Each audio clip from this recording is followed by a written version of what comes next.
Good morning, Rinpoche. Good morning. Good morning. Thank you.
Oh, yeah.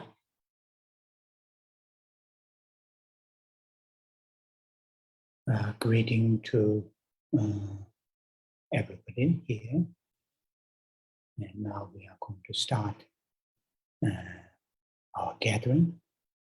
And as always, we start with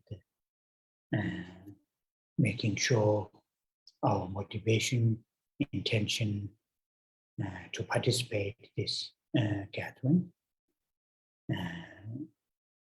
a positive, a constructive motivation.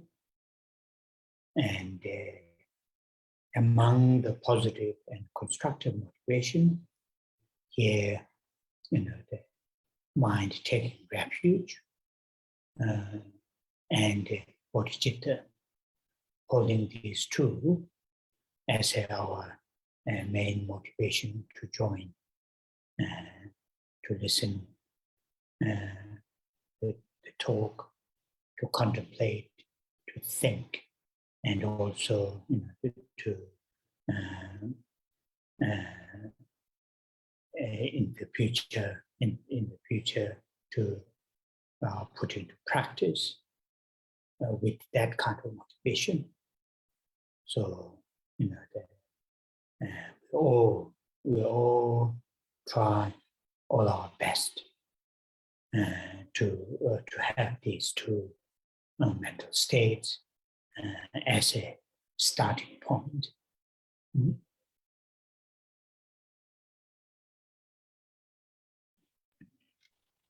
Đầu tiên, Thầy xin gửi lời chào đến tất cả quý Phật tử và bây giờ chúng ta bắt đầu buổi Pháp hội ngày hôm nay. Theo thường lệ, chúng ta bắt đầu những buổi Pháp hội bởi đảm bảo rằng động cơ của chúng ta để tham dự Pháp hội, để nghe Pháp là một động cơ tích cực và xây dựng. Trong những động cơ có tính cách tích cực và xây dựng, ở đây chúng ta đang nói đến tâm quy y nơi Tam Bảo và tâm Bồ Đề. Chúng ta giữ hai trạng thái tâm này là hai trạng thái tâm chính để chúng ta tham dự, để chúng ta lắng nghe Pháp, để chúng ta nói, chúng ta suy gẫm, chúng ta nghĩ về Phật Pháp. Và trong tương lai để chúng ta đem những gì chúng ta đã nghe, đem vào sự tu tập, sự thực hành. Và với động cơ như vậy, chúng ta luôn luôn cố gắng tốt nhất có thể để có hai trạng thái tâm này là hai khởi điểm, hai điểm bắt đầu. And as I have suggested before, the most effective, most powerful, and clearly to hold these two mental states, refuge and bodhicitta, is the way to understand the qualities of the three jewels, to understand our the nature of this unenlightened existence. And when these understandings are nurtured, and then we'll have a strong and deep heart-filling, mind taking refuge in three jewels. And same bodhicitta, the altruistic awakened mind, when we understand the meaningful, the usefulness of having, able to transform our current mental state, and the egoistic, the self-centered mental state, to transform into the altruistic awakened mind, then we'll do that, and we'll work to cultivate bodhicitta. So therefore, whenever there are times, opportunities, really contemplate, learn, read the text to explain the qualities of the three jewels. Same as, read the text, listen, contemplate the nature of our unenlightened existence, no matter how good, no matter how beautiful, no matter how the plenty that we have, but still this is unenlightened existence. This is under the power of afflictions and the karma. As long as we are under these two, under the power of these two, we will not experience genuine, long-lasting happiness. So those understandings are very helpful.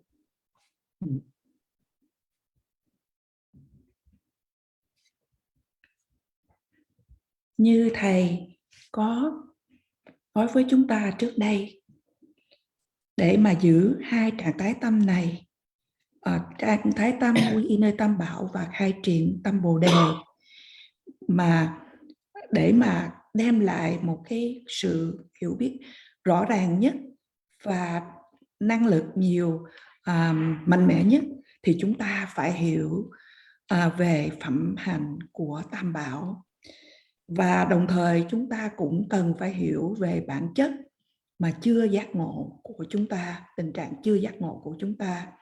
Và nếu chúng ta có hai sự hiểu biết này, tu dưỡng hai sự hiểu biết này, thì cái đó tâm quy y nơi tam bảo cũng như tâm mong muốn để khai triển Bồ Đề, thì nó sẽ đem lại nhiều ý nghĩa hơn và thực tiễn hơn, để mà cho chúng ta chuyển hóa trạng thái hiện tại của chúng ta là một cái trạng thái tâm mà đầy tự ngã, và chúng ta chuyển hóa trở thành một tâm tỉnh thức vị tha.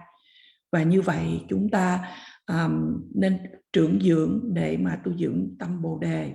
Và do đó, khi nào mà chúng ta có thời gian rảnh rỗi, Thầy khuyên chúng ta rằng chúng ta thật sự hãy tu học, hãy trau dồi kinh điển, đọc về những phẩm hạnh của tam bảo.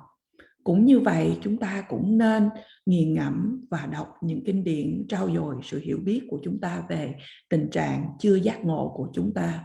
Bởi vì cái sự hiện hữu chưa giác ngộ cho chúng ta, cho dù nó tốt đẹp đến đâu, cho dù là chúng ta có nhiều những của cải, những cái điều mà chúng ta có nhiều đến đâu, chúng ta vẫn ở trong trạng thái, ở trong tình trạng, ở trong sự hiện hữu chưa giác ngộ.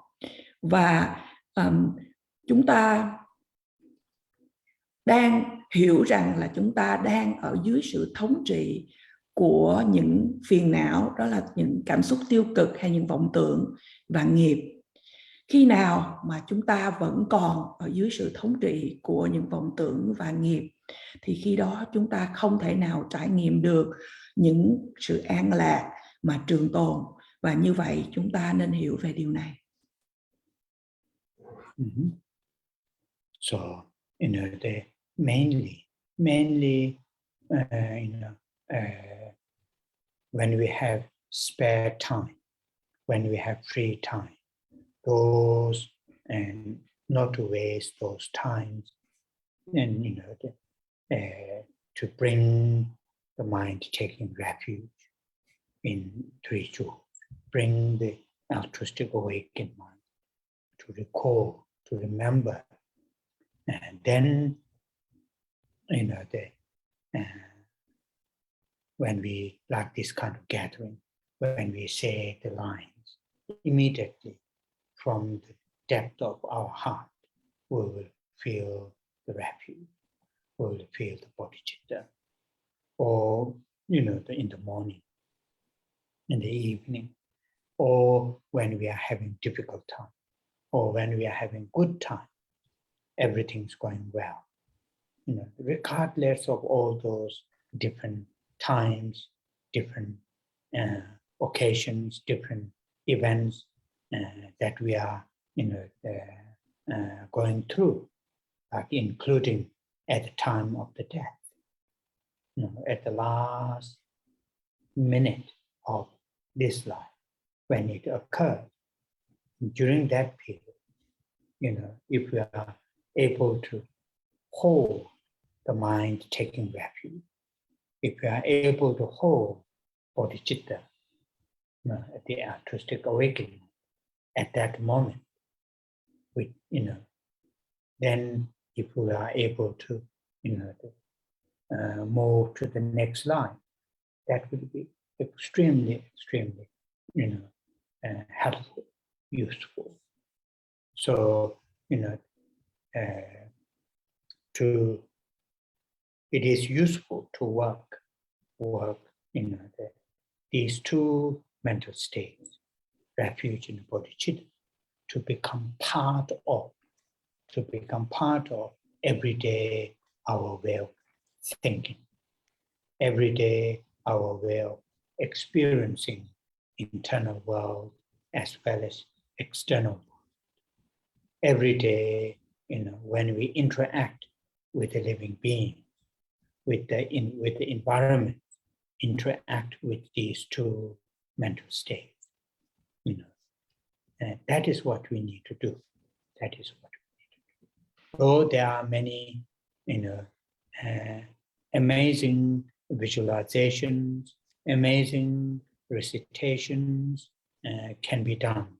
Very profound philosophical teachings can be taught, can be contemplated. But for us, at our level, the first training is, to make these two mental states part of our everyday way of thinking. And that's why every time when we start, always start with a little bit explanation and the recitation of refuge and bodhicitta lines. And this is the tradition. And then why it is tradition, being that kind of tradition, those great teachers, have understood that is very important.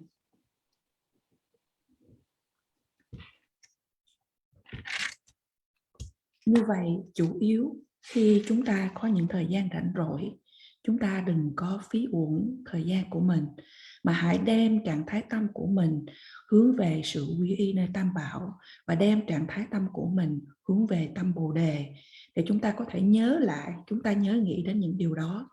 Và kế đến cũng giống như buổi pháp hội của chúng ta, khi chúng ta trì tụng những câu kệ này, thì ngay tức thì từ tận trong đáy lòng của chúng ta cảm thấy sự quy y và cảm thấy sự mong muốn để mà khai triển tâm Bồ Đề. Và như vậy, buổi sáng, buổi tối, những khi nào chúng ta đang trải qua những cái thời gian khó khăn, những lúc nào chúng ta cũng có những thời gian mà vui vẻ, tất cả toàn bộ những thời gian này, cho dù là những cái dịp sự kiện nào đặc biệt hay những sự kiện nào thông thường hàng ngày, và trong đó bao gồm ở thời điểm chết, ở cái giây phút cuối cùng của cuộc đời của chúng ta, nếu chúng ta có khả năng để giữ được tâm quy y nơi Tam Bảo và tâm Bồ Đề là tâm tỉnh thức vị tha, ở giây phút đó mà chúng ta chuyển tiếp qua tới kiếp sống kế tiếp, thì điều này thật là hữu ích, thật là giúp ích cho chúng ta. Và như vậy thật là hữu ích nếu chúng ta rèn luyện tâm của mình để có hai trạng thái tâm này trở thành một phần của đời sống của mình, một phần của lối suy nghĩ và những gì chúng ta trải nghiệm với những thế giới bên ngoài cũng như thế giới bên trong nội tâm của mình. Khi chúng ta giao tiếp với những người khác, những chúng sinh, hay chúng ta giao tiếp với những môi trường, và đó là những gì chúng ta cần làm. Mặc dù có rất là nhiều sự tu tập về quán tưởng hay trì tụng thật là tuyệt diệu, mặc dù có rất là nhiều những giáo lý thật là sâu xa, nhưng mà đối với chúng ta, ở mức từng của chúng ta, sự luyện tâm của mình là để chúng ta đem hai trạng thái tâm này, tâm quy y nơi Tam Bảo và tâm khai triển tâm Bồ Đề, là một phần của lối sống của mình. Và đó là lý do tại sao mỗi buổi thuyết pháp thì chúng ta được nghe một ít nhiều những sự giải thích, và chúng ta cũng trì tụng những câu kệ này. Và đây cũng là truyền thống. Tại sao gọi là truyền thống Phật giáo truyền thống? Và đây bởi vì những bậc đại sư, những bậc thầy của chúng ta đã nói sự tu tập như thế này là quan trọng.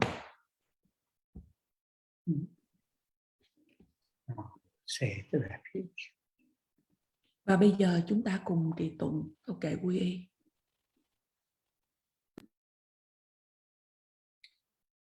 Sanje cheda soji chonamba chanchu pando dan tato che dagi chenso jipe sonam dola penje sanje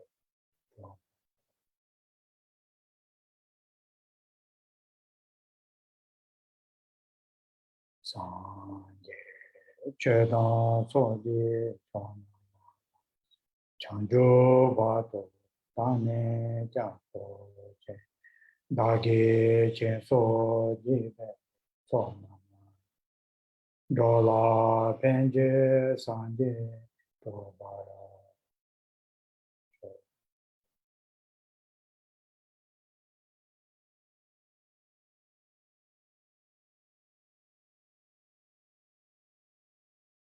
sanje cheda soji chonam chanjo padu dane tato che dagi chenso jipe sonam dola penje sanje dobara.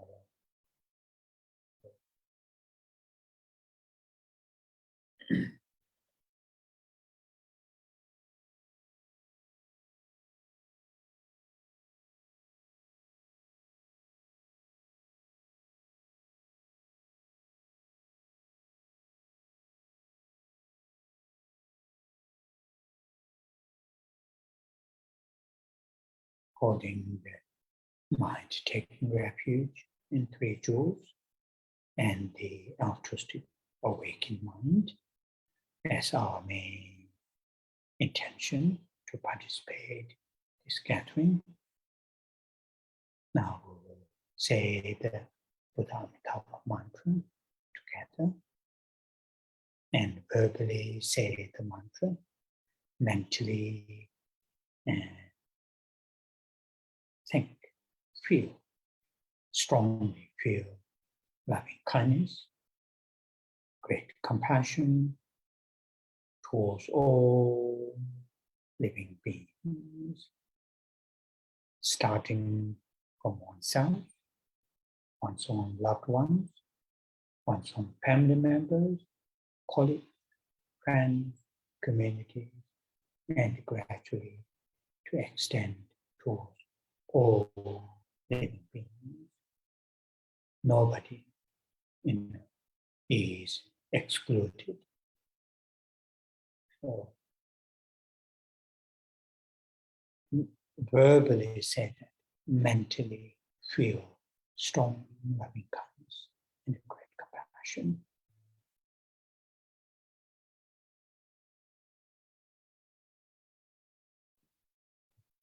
Và với tâm quy y nơi Tam Bảo và tâm tỉnh thức vị tha này là ý định chủ yếu để chúng ta tham dự buổi pháp hội. Bây giờ chúng ta hãy cùng trì tụng câu mật chú của Đức Phật A Di Đà. Và trong khi chúng ta trì tụng câu mật chú bằng lời thì về phần tâm ý chúng ta hãy nghĩ và chúng ta hãy cảm thấy rằng về lòng từ cũng như lòng đại bi đối với tất cả chúng sinh hữu tình, bắt đầu từ bản thân của mình, những người thương của mình, gia đình của mình, những đồng nghiệp, bạn bè của mình, cộng đồng của mình, và từ từ chúng ta mở rộng ra đến tất cả chúng sinh hữu tình mà không có loại trừ bất cứ một ai. Và như vậy, trong khi trì tụng bằng lời nói thì tâm ý chúng ta hãy cảm thấy điều đó.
Omo Ame Devare. Omo Ame Devare. Omo Ame Devare. Omo Ame Devare.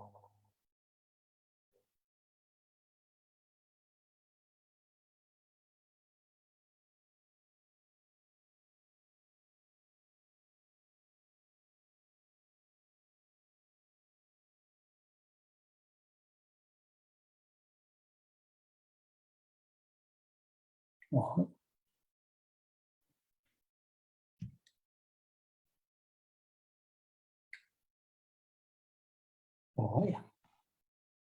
So last week we start reading the section, the title, Seven Limb Prayer.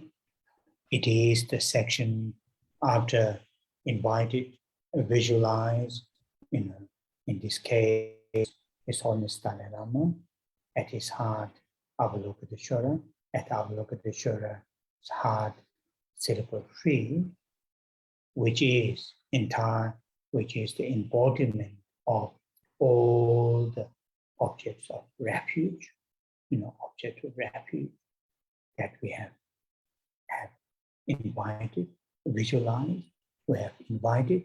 Now in front of them, now we are, performing or, acting these activities. There are 7 activities, and here each verse, what you call contains one particular activity. So we start the first verse, which is the prostration, making prostration. So I have mentioned, physical prostration, verbal prostration, mental prostration. Prostration can be done with all those 3 doors, and that's what we are reading. Also, I mentioned the purpose of making prostrations. There are many other purposes, but the main purpose, the main reason is to deal with our arrogant mind, the mind which is very difficult to accept the good quality, the goodness that other people, other beings, or which is which others have, no matter whatever it might be, physical, whatever, we have this mentality, attitude, unable to accept good qualities, goodness, fortunes of others. In a certain extent, in a gross form, we feel very envy, we feel very jealous, and even certain case, out of envy, out of jealousy, we may want to act to destroy those others' good fortune, those others' good qualities, or at least mentally we may think. So fortunately, many of us at this stage that, these jealousy, envy, and action out of those 2, may not be there out of our upbringing, out of our support that we get, and education, good education that we have received, and our upbringing, family support. But seed is there within our mental continuum. So the purpose of making prostration, sincerely, genuinely, the cultivating sense of humbleness, sense of, so that is the purpose of making prostration. So we finished first 3 lines from that verse, which is, thinking about qualities of the body, in this case, His Holiness Dalai Lama, the qualities of the speech, and the qualities of the mind. That we already read. So today we are we are going to start from the fourth line, which is I want to explain a little bit on that. There's a little bit uncommon statements there, and it maybe need a little bit explanation on that. Oh yeah. Tuần vừa rồi chúng ta bắt đầu dưới tựa đề của cầu nguyện 7 phần ở trang 13. Và cầu nguyện 7 phần này được thực hiện sau khi những phần trước, đó là chúng ta quán tưởng đến Đức Đạt Lai Lạt Ma, và ở vùng tim của Đức Đạt Lai Lạt Ma là Đức Quan Thế Âm, và ở vùng tim của Đức Quan Thế Âm là chủng từ Sri. Và đây là hiện thân của tất cả những đối tượng của sự quy y của chúng ta mà chúng ta đã thỉnh mời đến, chúng ta đã quán tưởng đến. Và bây giờ ở trước mặt của chư vị, chúng ta thực hiện 7 điều. Và chúng ta đã bắt đầu với đoạn kệ đầu tiên ở trang 13, đó là về phần đảnh lễ. Trong phần đảnh lễ thì có 3 điều, đó là chúng ta đảnh lễ bằng thân, chúng ta đảnh lễ bằng khẩu và chúng ta đảnh lễ bằng ý. Và như vậy chúng ta đảnh lễ qua 3 cửa ngõ thân, khẩu và ý. Thầy cũng đã nhắc cho chúng ta, nói cho chúng ta về mục đích của sự đảnh lễ. Có nhiều mục đích của sự đảnh lễ, nhưng mà chủ yếu là để cho chúng ta đối trị với tâm kiêu mạn của mình. Tâm kiêu mạn là tâm mà rất khó để mà chấp nhận được những cái điều tốt của những người khác, những cái điều, phẩm hạnh tốt mà người khác có, hay là những vật chất của cải, những sự may mắn mà người khác có.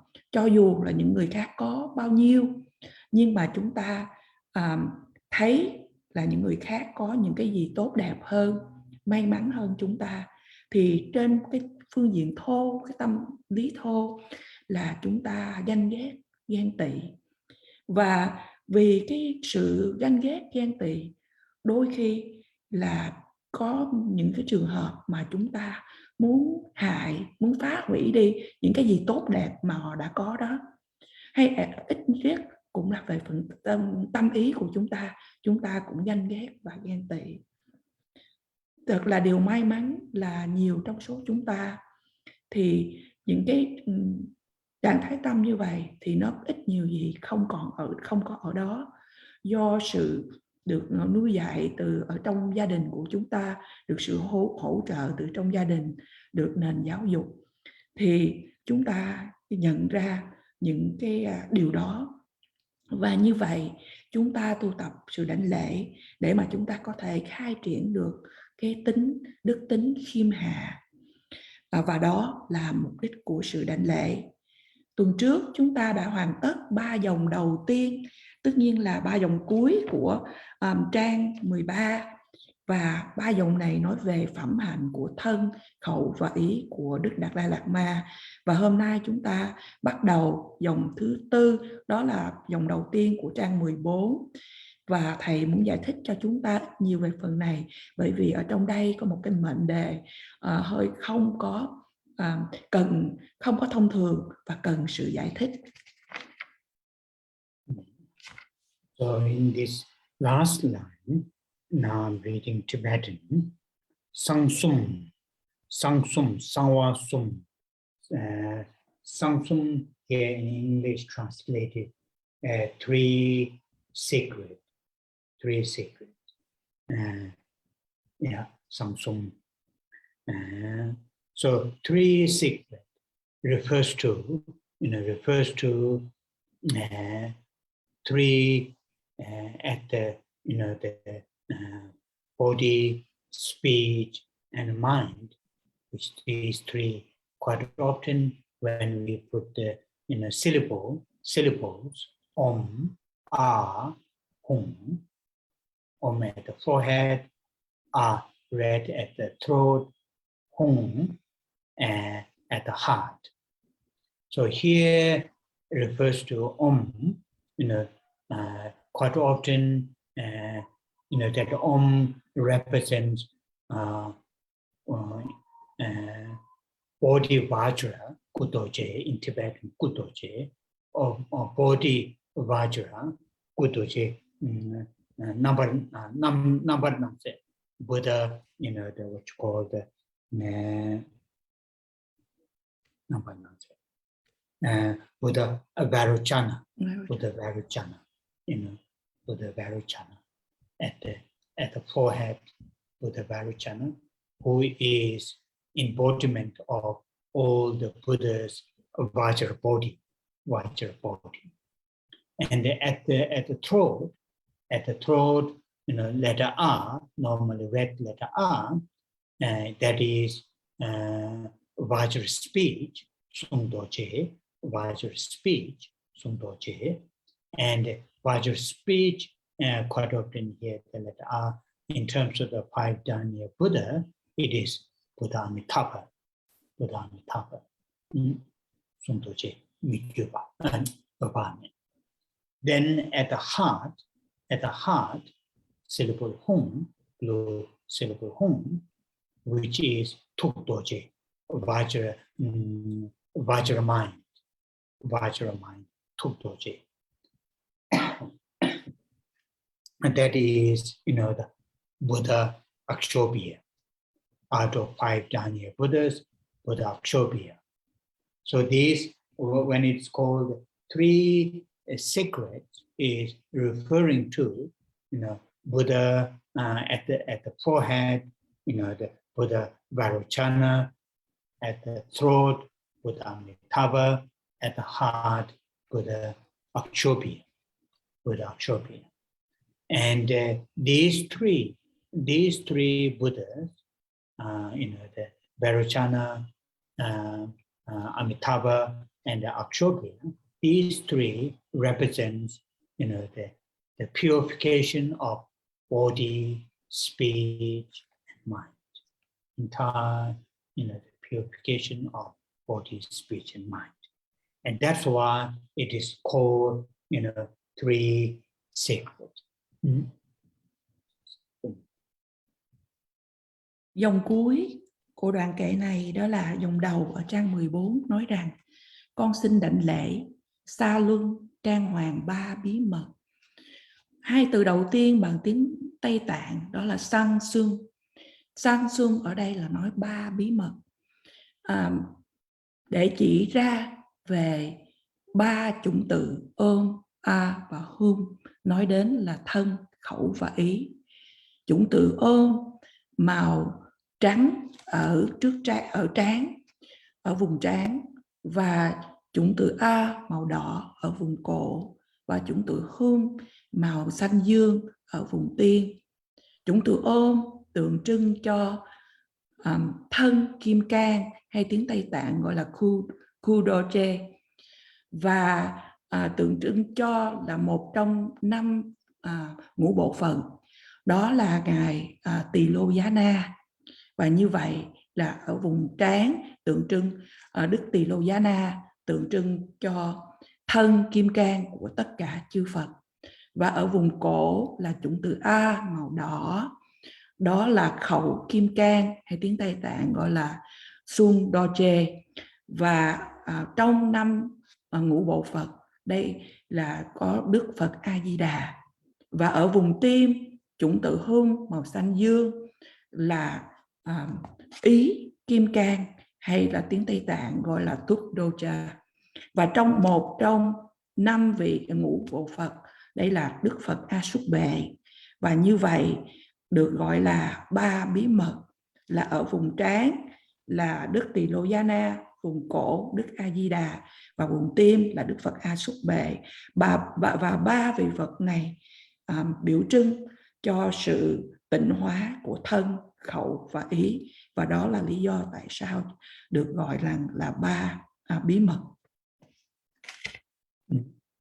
And then, in Tibetan, Samsung, Gen here in English translated adornment, or in other words, ornaments. Gen, ornaments. Why, these three, Vairocana, Amitabha, and Akshobhya, these three are called, ornaments because of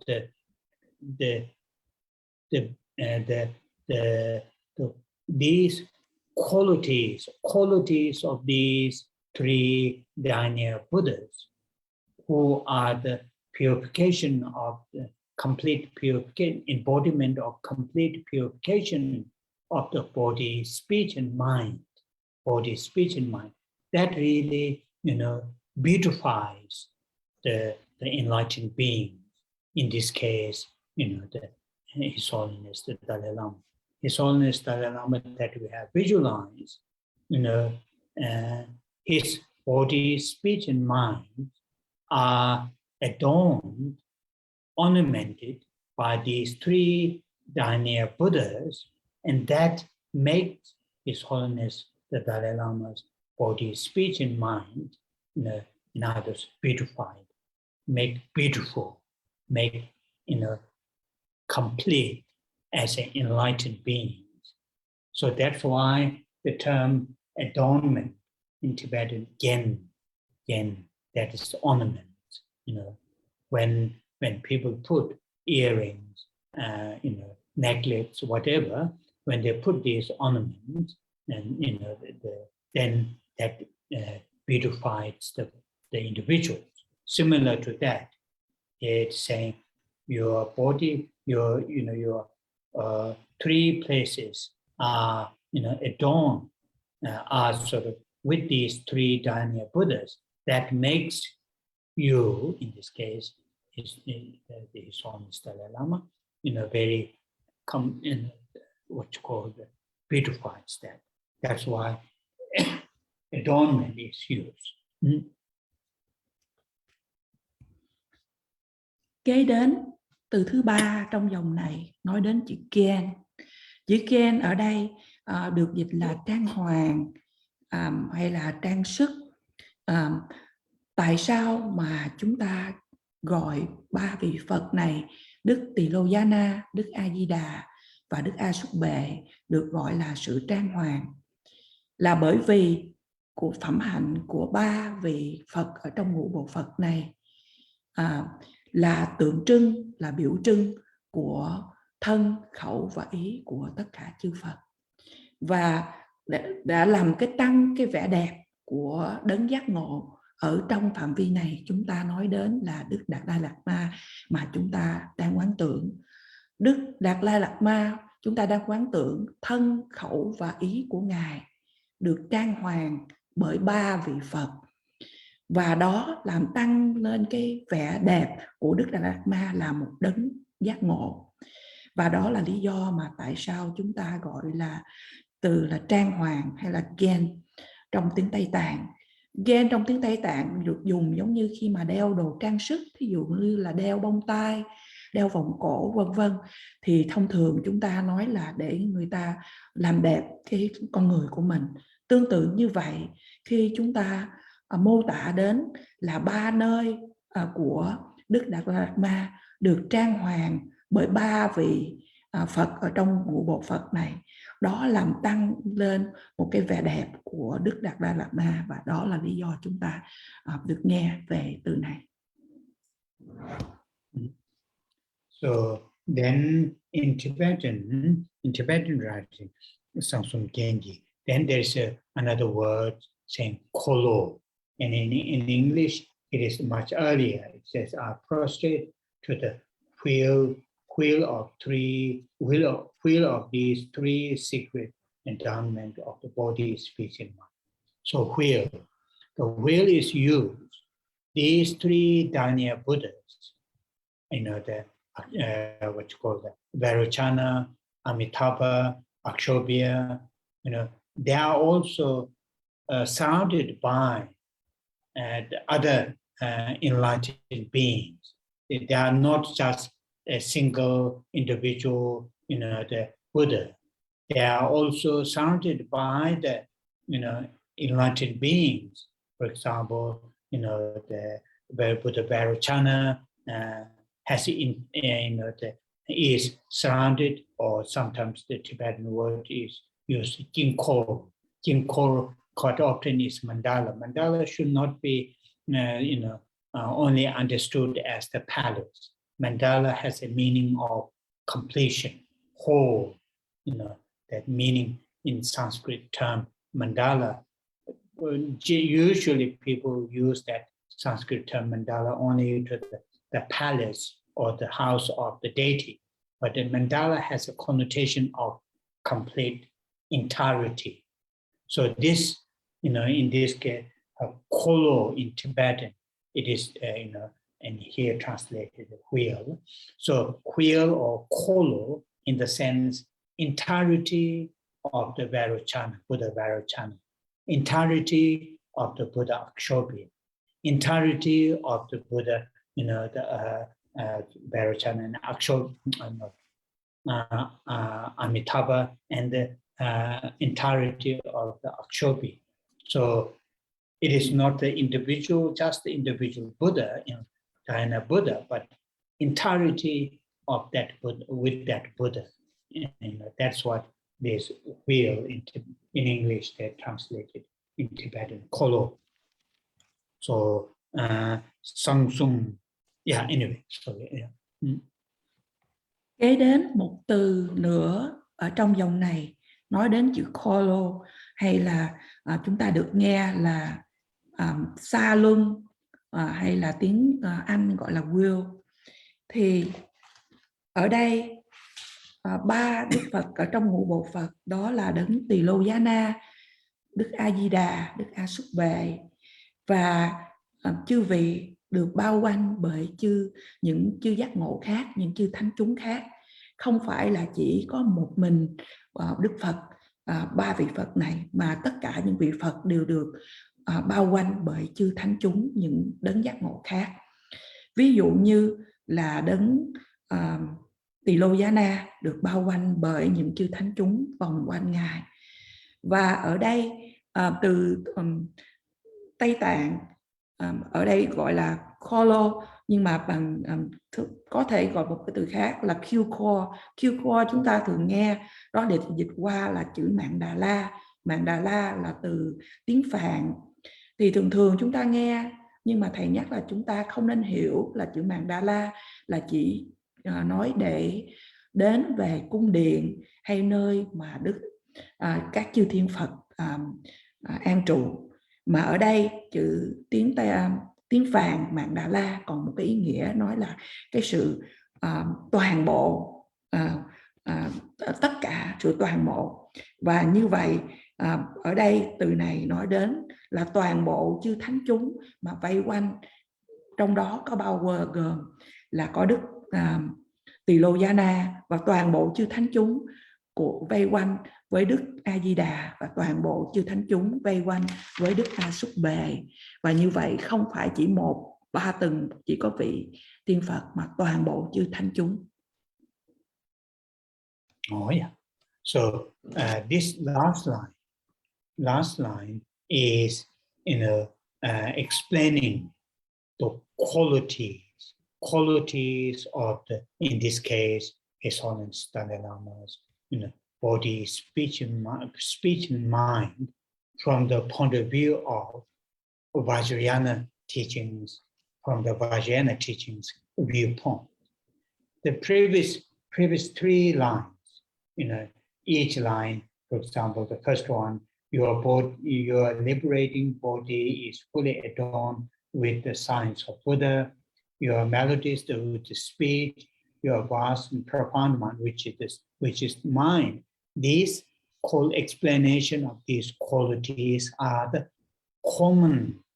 commonly explained the qualities of the enlightened beings. Common in the sense in the Vajrayana teachings as well as in the Bodhisattva teaching. But in the last line in English, the will of these three sacred endowments, that is purely, that explanation of that qualities, body, speech, and mind, with these three Dharma Buddhas, will of these sacred three Dharma Buddhas is purely explanation purely from the Vajrayana, particularly High Soul Tantra teachings. So in this case, when His Holiness, wrote this verse, he is bringing the, explaining or bringing here the qualities of the enlightened beings, not only from explanation that we will have in the Bodhisattva and the teaching, but also in the Vajrayana teachings.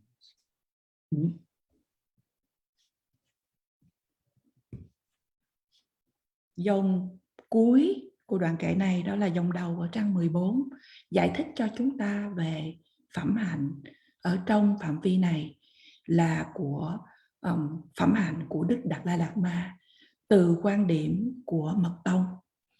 Trong 3 dòng đầu mà chúng ta đã được nghe, đó là nhìn thân giải thoát, tướng tốt, vẻ đẹp, sáng ngời, tuyệt mỹ.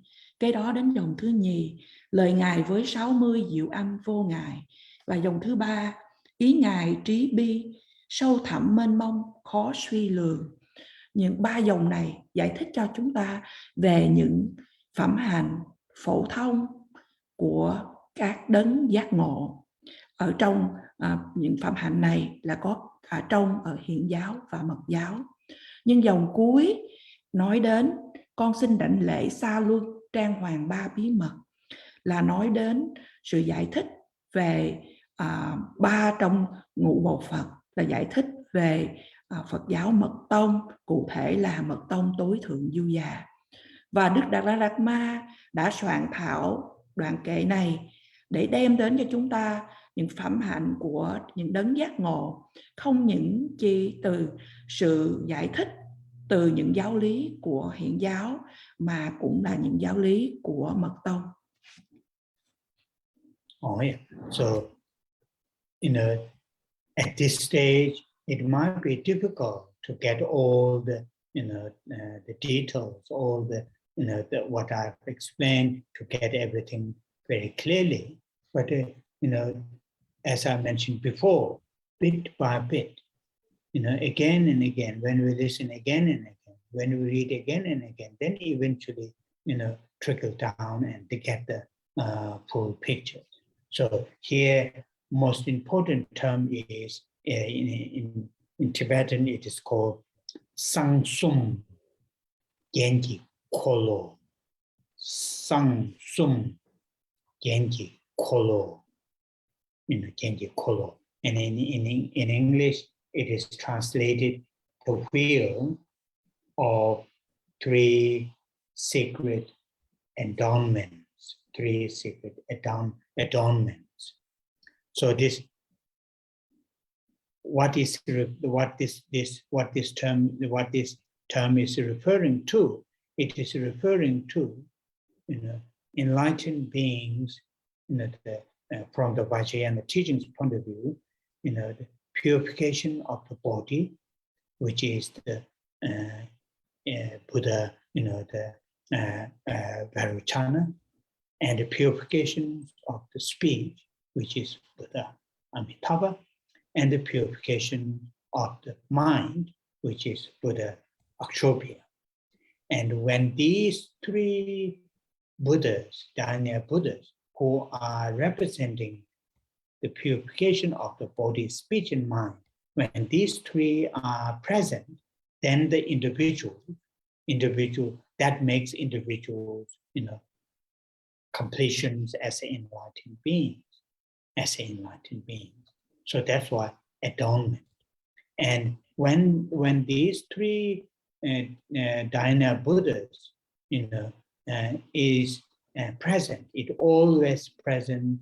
They're always present with the, entirety of the deity of the Dharma Buddhas. Therefore it is called wheel, kolo. So just try to understand that, and then in the future you can add it on more. Anyway. Ở giai đoạn này có thể rằng là khó khăn để cho chúng ta có được hiểu thấu hết tất cả những chi tiết mà thầy đã giảng một cách rõ ràng. Nhưng như thầy đã chia sẻ với chúng ta những kỳ trước đây, là từ từ, dần dần, từng chút, khi chúng ta đã được nghe giải thích hết lần này đến lần khác, và chúng ta nghiên cứu, tu học, trau dồi hết lần này đến lần khác, thì chúng ta sẽ có một cái hình ảnh rộng lớn hơn, hiểu một cách rõ ràng hơn. Và như vậy, ở trong dòng thứ 4 bằng tiếng Tây Tạng có nói đến là Sangsum Kyanki Kolo, là xa luân trang hoàng 3 bí mật. Ở đây là để chỉ cho chúng ta về những bậc giác ngộ từ quan điểm của mật tông, và sự thanh tịnh hóa của thân ở đây được biểu tượng bởi Đức Tỳ Lô Giá Na. Sự tịnh hóa của khẩu được biểu trưng bằng Đức Phật A Di Đà, và sự tịnh hóa của tâm được biểu trưng từ Đức Phật A Xúc Bệ. Và như vậy 3 vị Phật này tượng trưng cho thân, khẩu và ý của bậc giác ngộ. Và khi 3 vị Phật này có thể hiện, có sự có mặt của 3 vị Phật này, thì chúng ta được gọi là đấng giác ngộ, đó là được toàn bộ được gọi là đấng giác ngộ. Và khi 3 vị Phật này có mặt thì chúng ta không nói chỉ có 3 vị Phật, mà chúng ta nói có sự thể hiện của toàn bộ chư thánh chúng của 3 vị Phật này. Và đó là tại sao gọi là Kolo, Will hay là Sa Luân, hay là chúng ta gọi là sự toàn bộ chư thánh chúng. Oh yeah. So now then, when this verse, in this case, in this meditation manual, when we say this verse, verbally say slowly, saying that is verbally making prostrations, and physically to bow, to make prostrations, that is physically making prostrations, mentally think the qualities of the body, speech, and the mind of His Holiness Dalai Lama that we have visualized, that is mentally making prostrations. So that is the the first out of 7, the first one. Như vậy, đoạn kệ này ở trong quyển mật pháp mà chúng ta đang được đọc, khi chúng ta trì tụng đoạn kệ này một cách từ từ, chúng ta trì tụng là chúng ta đảnh lễ bằng khẩu, bằng lời nói. Và trong khi nếu chúng ta trì tụng chúng ta quỳ để trì tụng, thì chúng ta trì tụng bằng thân. Và trong phần tâm ý, chúng ta nghĩ đến phẩm hạnh về thân, khẩu và ý của Đức Đạt Lai Lạt Ma. Và tất cả những điều này được gọi là đảnh lễ. Oh yeah. So then the next out of the 7 practice, the next one is making offerings. So here, only talk about making offerings, but also we can, think about making offerings, have 2 kinds. Making offerings to the enlightened beings, in this case, to the enlightened beings. Also making offerings to the sentient beings, living beings,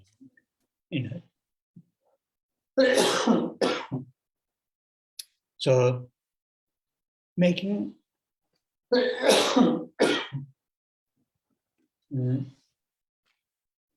making offerings should not be the thought exclusively enlightened beings. Making offerings can be, to giving to the living beings. In Tibetan, there is an expression under this making offerings, under that expression, Yar Kunjola Choba. Yar means up to the enlightened beings making offerings. Mar, that means to the sending beings also giving, practicing generosity. So both are in this practice. The purpose of this practice is, very much to deal with our attachment out of those 6, what in the Abhidhamma text, when Buddhists, those profound teachings explain, some of our afflictions. Afflictions are divided into several different categories. Out of the several different categories, one of the most deep-rooted afflictions are called 6 root afflictions. There are 6 root afflictions. Why they are called root? In the tree, when there is a strong root, then there are big trunk, lots of branches, lots of the leaves and flowers. They are similar to that. These, out of many afflictions, those 6 in this group, 6 root afflictions, they are called root. So attachment is one of them, one of those 6 afflictions. So this making offerings, this second practice, is really very much to deal with this this affliction, attachment. Attachment should not be understood only, attached to object, attached to certain eating, certain clothing, certain individual person. These are very, very, very gross attachment, gross attachment. These are not that difficult to deal with. They are more subtle, more deep-rooted attachment. Quite often, Tibetan teachers use this nice imagery. When we drop a drop of oils like olive oils, any oils, on a paper, piece of paper, and if you leave it a day, the entire that drop of oil is seeped through the entire, through the papers, almost entire. What is there as the paper in that part, the oil is completely seeped through that. Difficult to extract. Attachment has that kind of, what you call it, power, or that kind of, strength. So, purpose of making up is to deal with attachment. To do that, only making offerings to the Buddha, enlightened beings, are great. There is a risk. Both, but there is a risk. Making offerings, then, particularly to our Eastern culture. In Eastern culture, we say make offerings, then I get lots of merits, and then in that merits I will get good fortune in the future. That is not really a good way to think making offerings. So always think about making offerings to the enlightened beings as well as sentient beings, living beings, who need our support.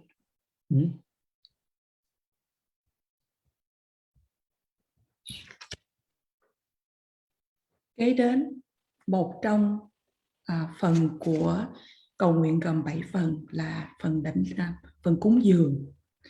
Và khi chúng ta nói về thực hiện về sự cúng dường, chúng ta cũng có thể nói rằng là 2 phân loại.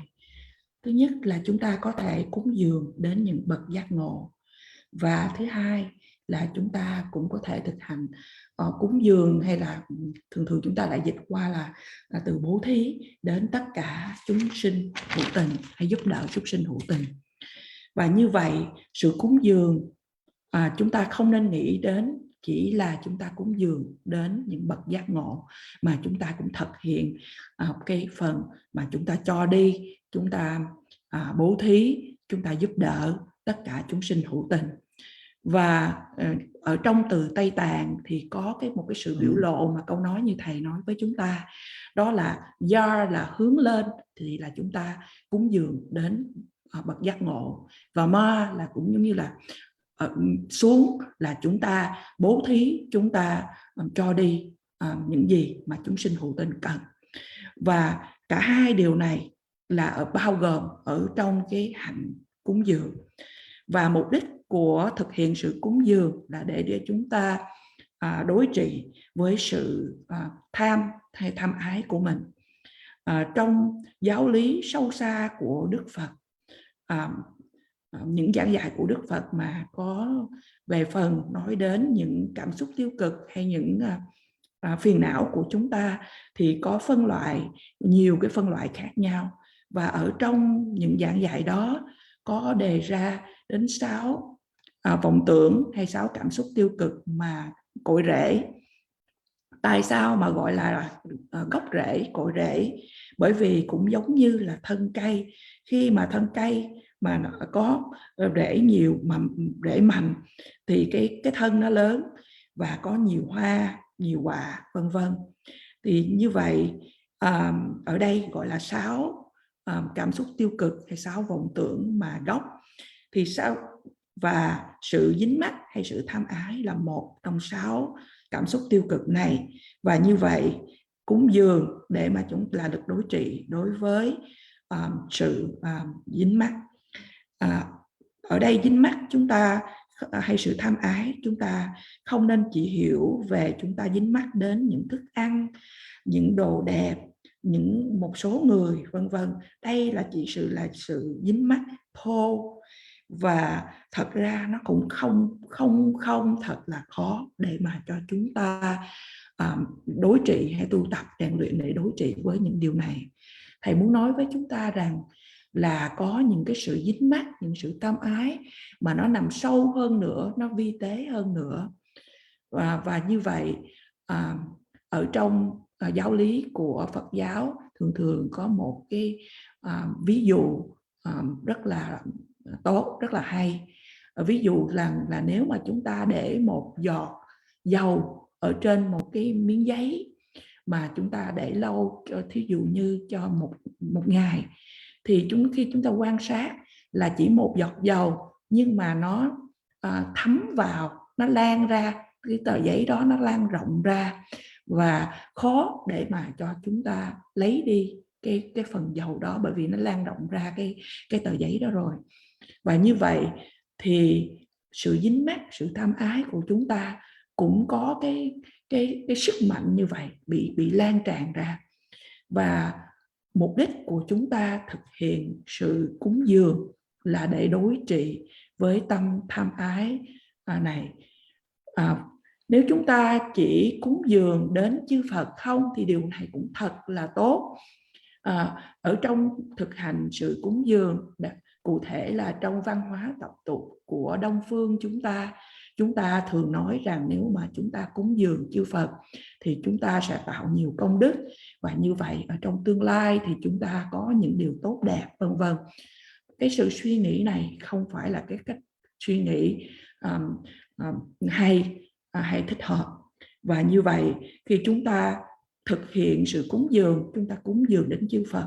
Đồng thời chúng ta cũng bố thí, chúng ta cũng cho đi, giúp đỡ tất cả chúng sinh, những người cần sự hỗ trợ. In Tibetan, there is a word, there's an expression, Lenla Rewa Meba. Lenla Rewa Meba. That means when you give something, when you offer something, you are not expecting something return. Like in English words, reciprocity. So if we have that kind of attitude of reciprocity, there's something that you give and there's something to return back, then that will not become proper offering. That will not become proper generosity, from our heart, not to have any kind of expectation, something returning back to me. Here, right here and now, or tomorrow, or day after tomorrow, whatever. I mean, due to law of cause and effect, there might be positive return. But from our side, from our motivation side, before we make offering, our motivation should not have that kind of, reciprocity attitude. As long as if you have a reciprocity attitude, then that offering, either big or small, will not become pure. It may help. For example, if we give something to the, somebody who needs, something material, giving that material, with having some kind of reciprocity attitude, that material may help temporarily for that person, but it will not become the pure generosity. It will not become pure offering. So it is very helpful, useful to train ourselves not to have this attitude of reciprocity attitude, which is not helpful. Mm-hmm.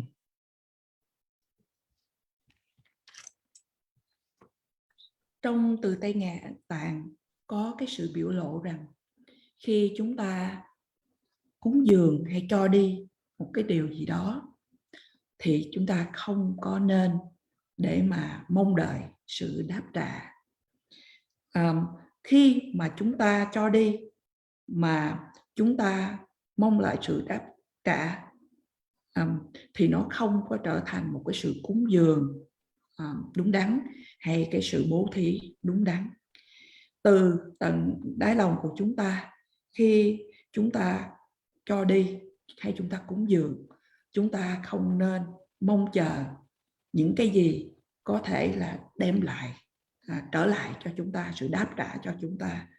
Có thể rằng là do định luật nhân quả, thì khi chúng ta làm những điều tốt thì những điều tốt nó sẽ đem lại trở lại cho chúng ta. Nhưng mà từ cái phần tâm ý của chúng ta, khi chúng ta cúng dường, khi chúng ta thực hành bố thí, chúng ta không nên mong là có cái sự đáp trả cái thái độ đó. Bởi vì khi mà chúng ta có cái thái độ đó, cho dù nó nhỏ đến đâu thì nó cũng không phải là một cái sự cúng dường hay sự bố thí thanh tịnh. Có thể rằng là khi cho chúng ta cho đi những vật chất, chúng ta giúp những người đó, một người nào đó về phương diện vật chất, thì những phương diện vật chất có thể là giúp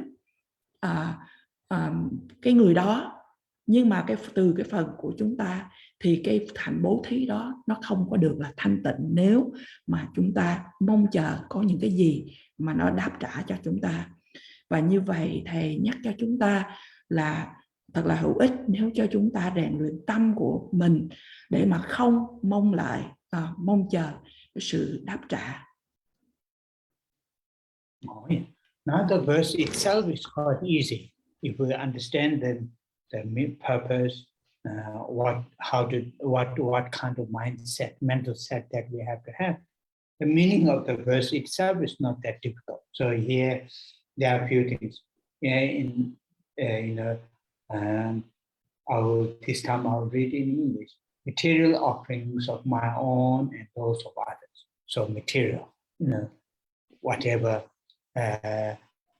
flower, incense, the candlelight, or any kind of material offerings, clothing and material offerings, which owned by ourselves or some kind of naturally there, so those of others. And then that is the actually tangible,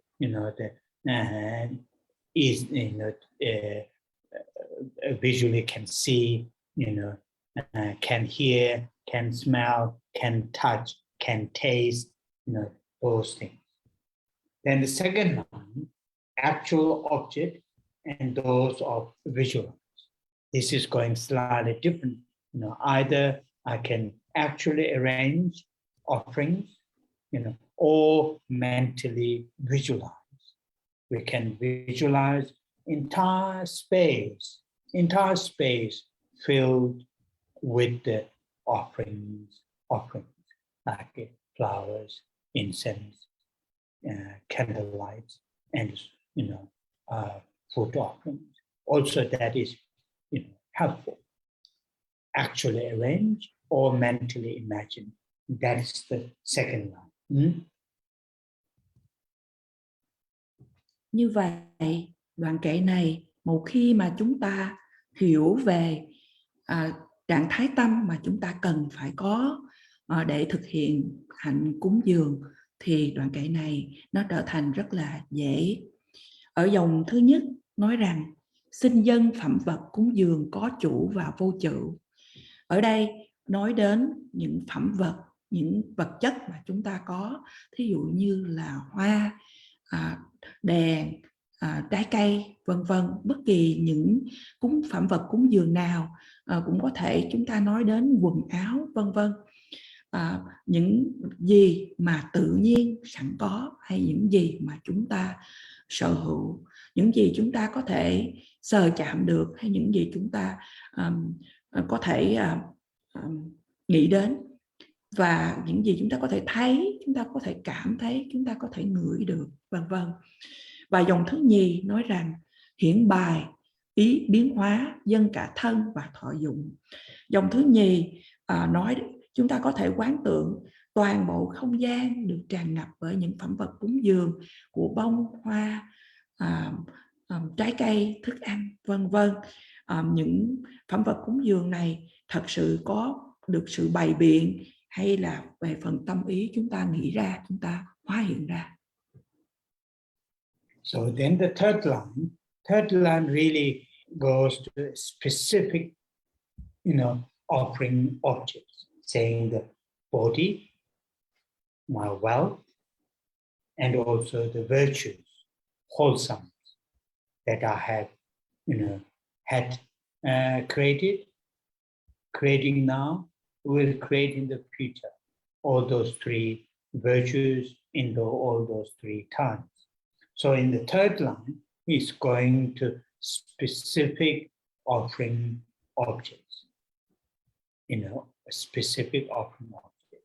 The first line is very much, talking about whether, things that I have, things that I earn, or something naturally there, not necessarily I earn that, but a natural beauty, like a beautiful scenarios, beautiful mountains, beautiful lakes, all those natural beauties. So mainly just, thinking about from the something that I have, although I may not earn, but there are many natural beauties that also can make up.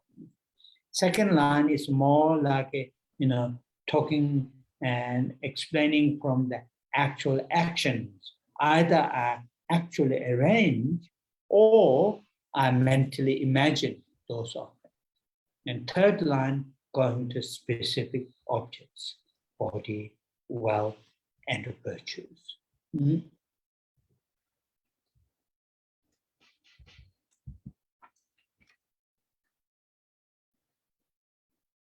Kế đó dòng thứ ba nói đến cụ thể về những phẩm vật cúng dường.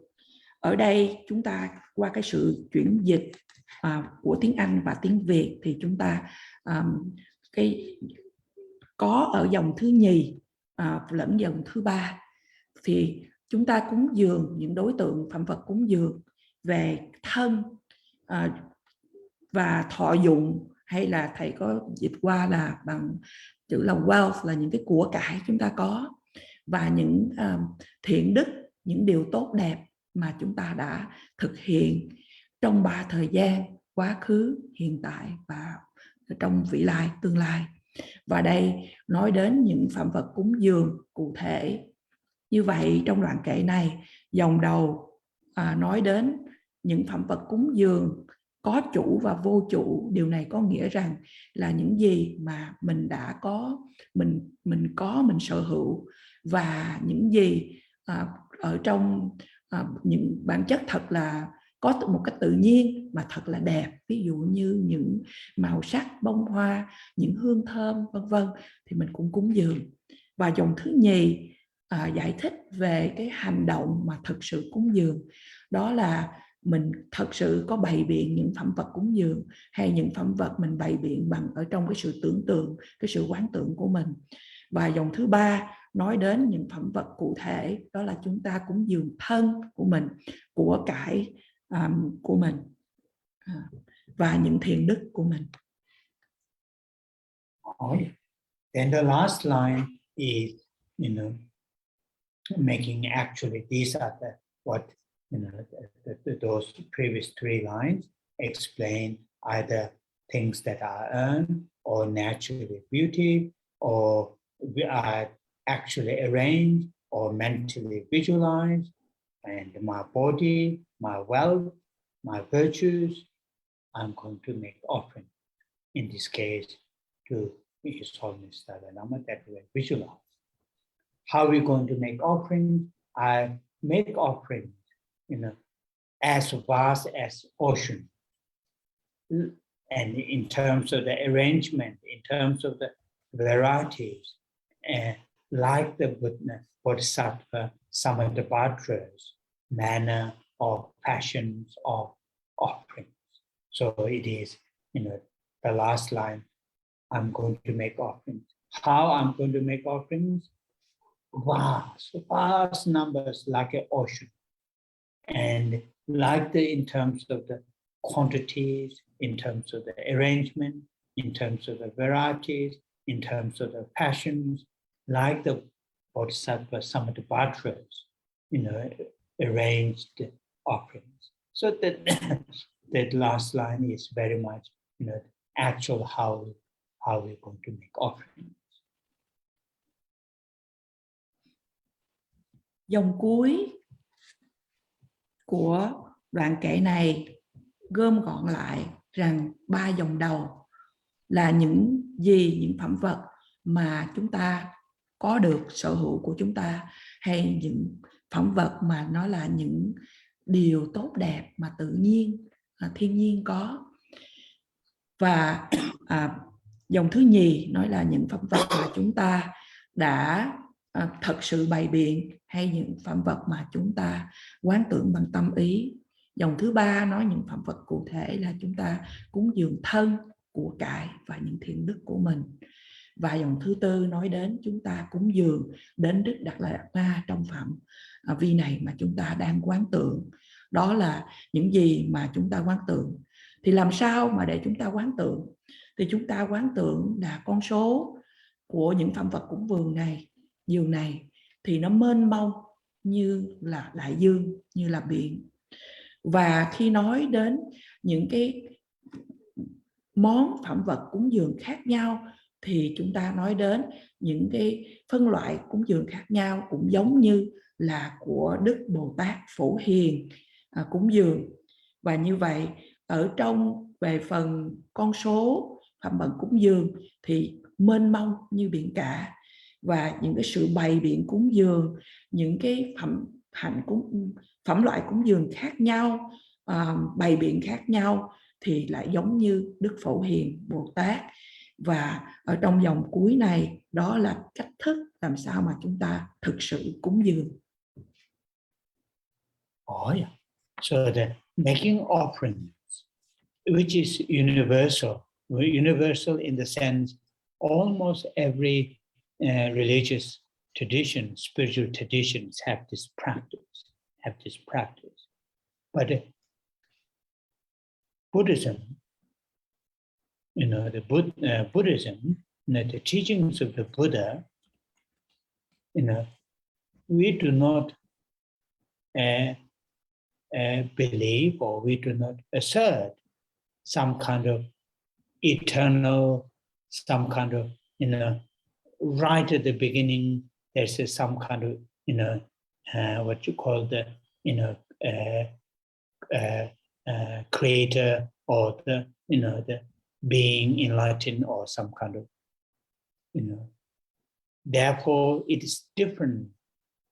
Though the externally might be similar, like in Christian, have offerings incense, have offering candlelight, flowers. I'm not saying one is good and one is bad, one is right and one is wrong. But what is the difference? Behind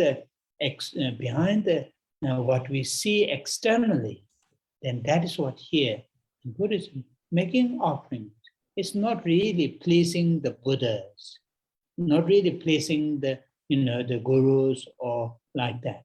Making offerings is really reducing our attachment. That is the main purpose. That is the main purpose. It is not just pleasing. Of course, if we do that, it may please the enlightened being, or so on and so forth. But the main purpose is to dealing with our attachment. That should not be missed out in the practice.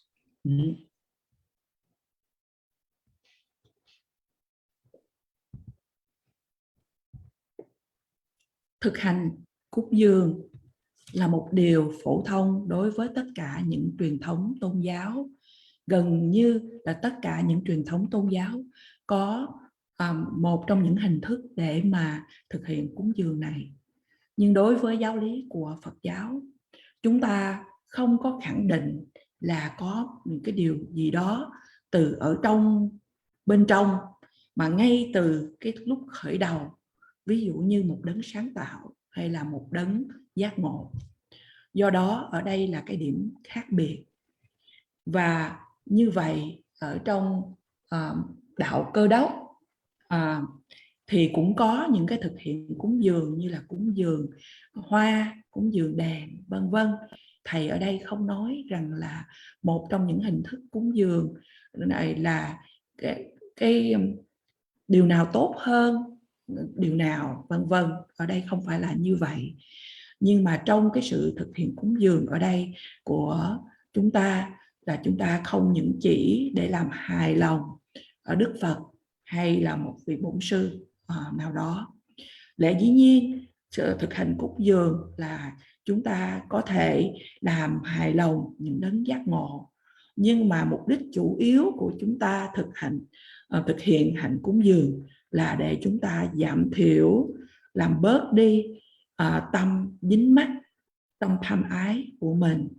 Và cái thực hiện cái sự để mà giảm thiểu tâm tham ái dính mắc của mình không nên bị được bỏ qua khi mà chúng ta thực hiện hạnh cúng dường. Now we will stop here and we'll say the Tara prayers and one more prayer dedication. Và chúng ta chấm dứt buổi thuyết pháp hôm nay. Bây giờ chúng ta hãy cùng trì tụng tán thán 21 vị hóa thân Đức Hộ Mẫu, và sau đó là phần hồi hướng và cầu nguyện trường thọ đến Đức Đạt Lai Lạt Ma. Om Je Je Ma Pama Troma La Cha Se Chan Se Troma Nyu Ma Pa Jene Ke Je Lo Da Da Jide Song Go Chue Ke She Kesa Chiwa Lene Jong, Chanze Tonge Tawa Kun, Kawa Jene Zive She, Kama Tonda Tsoba Nama, Rabdo Chewe Rabara, Chanze Seme Jone Ge, Beme Changne Nambara Ge, Jimba Zundu Gado She, Soba Samden Juni, Chanze Techen Shebe Zo, Tae Nambara Jawa Che, Malu Paru Jimba To, Jawe Seji Shindu Den, Chanze Duda Rang Hong Yi, Duda Choda Namka Kang, Jikden Dumbo Shaki Ne, Duba Meba Guba, Chanze Jajin Mela Chang,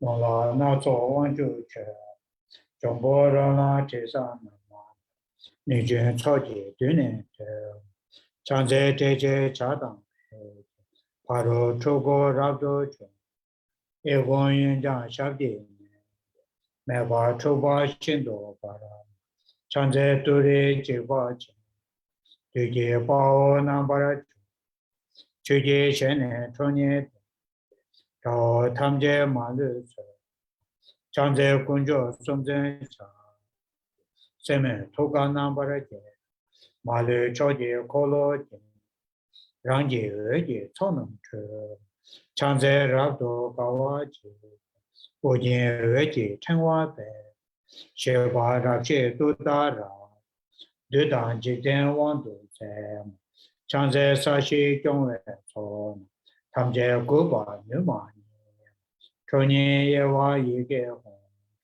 Pongba Tamje Nambarato, Chanze Dawe Dobo, Demba Tamje Shindo Para, Rebe Chun Ba Me, Dabar Shindo Rabatse, Chanze Gebe Taman, Barwe Chingwe Wune, Ejang Yung Gong Gune Ko, Tae Pumne Nambara Chong, Chanze Sashi Ngola Chang, Teji Nuji Shabje Dong, Chonyi Chenze Yige Hong, Demba Dumbo Namne Ge, Chanze Dema Gema She, Nyangen Deshin Ju Ni, Sowa Omda Yang Ta Den, Dikpa Chenpo Chomba Ni, Chanze Gune Koravata, Tae Lune Nambara Ge, Yige Chube Ngane Ge, Dikpa Hongde Choma Ni, Chanze Turi Shamne Da,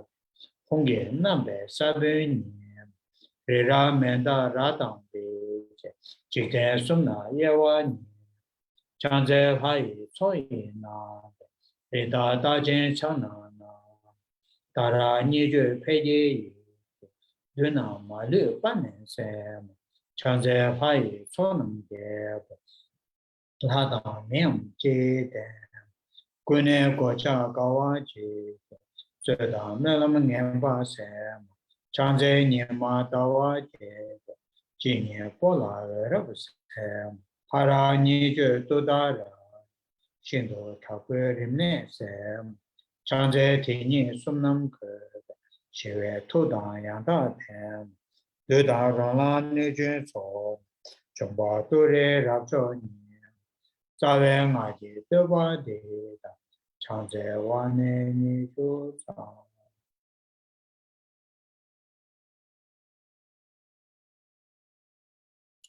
Chanjo Semjo Rimbo, Maje Ban,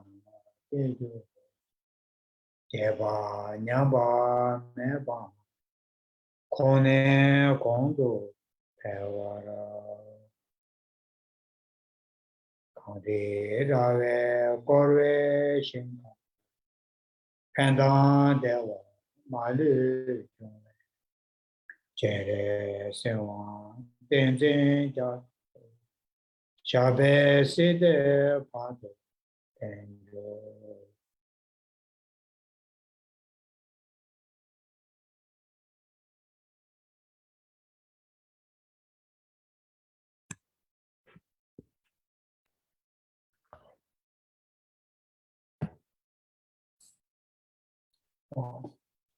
Thank Thank you, you. Rinpoche. Thank you. Thank you very much. Yeah, have a good day. Thank you. Take care, Ken Thank you. Thank you. Oh yeah. Yeah. Good night. Oh yeah. Oh yeah. See you next Saturday and have a good time. Thank you. Thank you. Thank you. Good day. Thank you.